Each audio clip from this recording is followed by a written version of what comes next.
Okay, so we are going to be fixing our furnace filter area. This white piece right here is the furnace filter. It's a 20 by 25 by 1 inch, and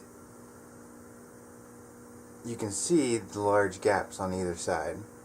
Now there's a little frame that slides into, and you can see the residue on the galvanized steel there where there had been some tape at one point, and it's like this on both sides of the furnace unit here.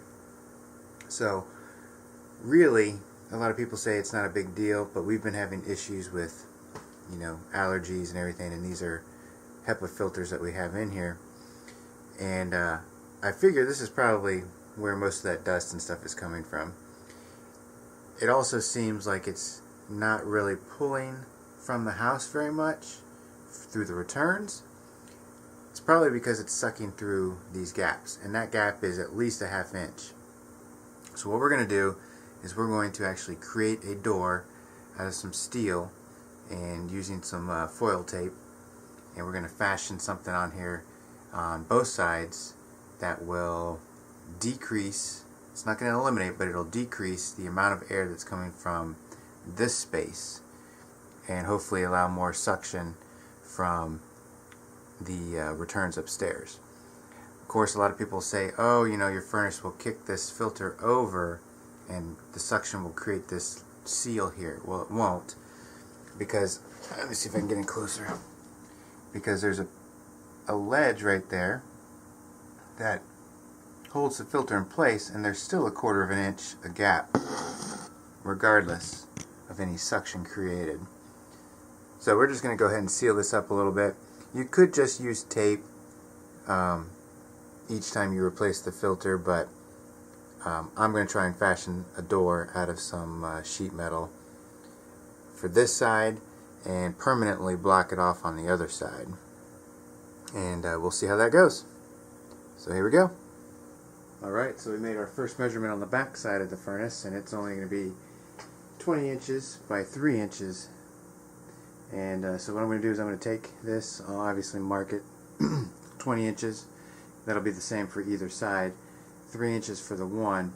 And I'm going to use some snips to go ahead and cut that.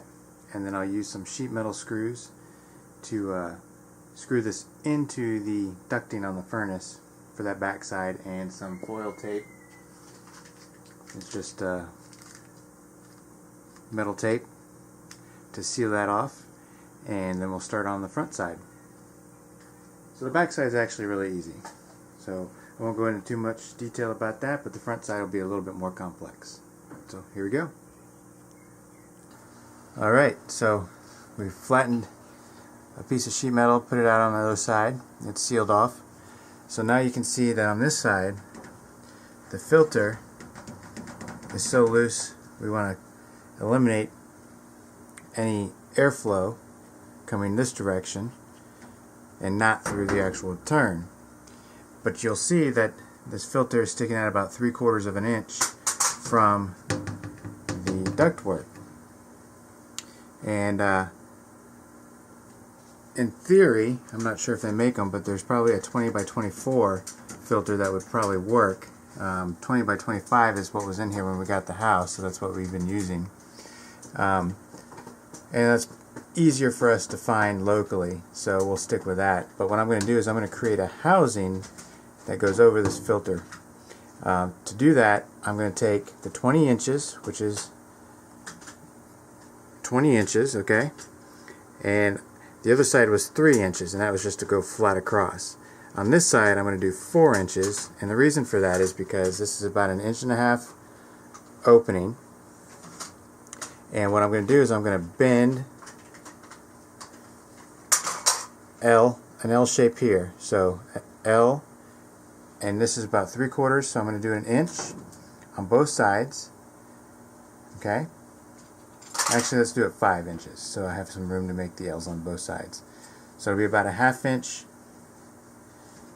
here, 1 inch here.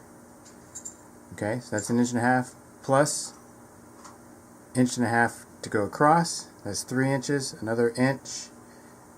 Yeah, let's say that's 4, and then about another 1/2 inch to an inch. That'll be a total of 5 inches. So we're going to bend that sheet metal, okay? And we might even do it a little bit longer so that we can do the same thing on the top and tuck the folds on the top into this to seal it up even better, so that there's not just a flat piece, you know, that's at the top here, or needing extra tape on the top and the bottom. Alright, so if that's 20 inches, we'll add, let's say, 3 inches. That'll give me enough to do a bottom flap and a top flap and fold those in. Alright, so let's get on it. Alright, so we've cut our piece of flashing here. Alright, don't worry about the numbers. Look at the lines.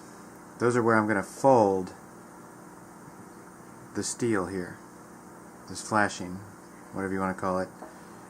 And here's the flap I'm going to use at the top. This is going to go this direction, and these will fold in, and I'll trim off the excess. Same on the other side. I've already pre-cut.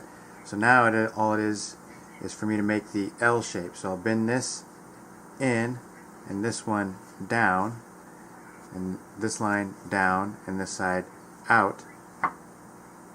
And the way I'm going to do that without having a big super, you know, flashing or metal bender, is I'm just going to use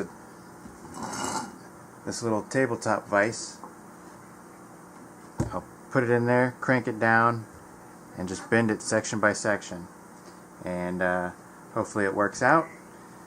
I've never tried it, never done it, but hey, for something like this, you can't just go out and buy the door, so you got to make your own, and we'll see what happens. So I'll give it a shot and give you an update. Alright, so we fashioned our piece, and now it's time to get fitted. I had a little extra foil tape, so I foiled up some of the edges to, I don't know, just use it. Not that it does any purpose. You can put some weather stripping or something on the underside if you wanted to give it a little bit more seal, but I'm not too worried about it. I've got the self-drilling sheet metal screws, so I'm going to screw them in on either side and give it a whirl. I'm going to get that done, and I'll show you the final product. Alright, so there we go. Got our makeshift door on there. There's got a lot less air going through there, so I think it's gonna be worth it. The screws I got 4 screws, and I think, you know, having screws on there is going to be more secure than going through a roll of duct tape. But you can use duct tape if you don't want to use the screws, but I don't see any issue taking the screws out every time I need to change the filter. I'd rather do that than buy tons of duct tape. But alright, well, seems like it's going to be working. Hope you learned something. On to the next.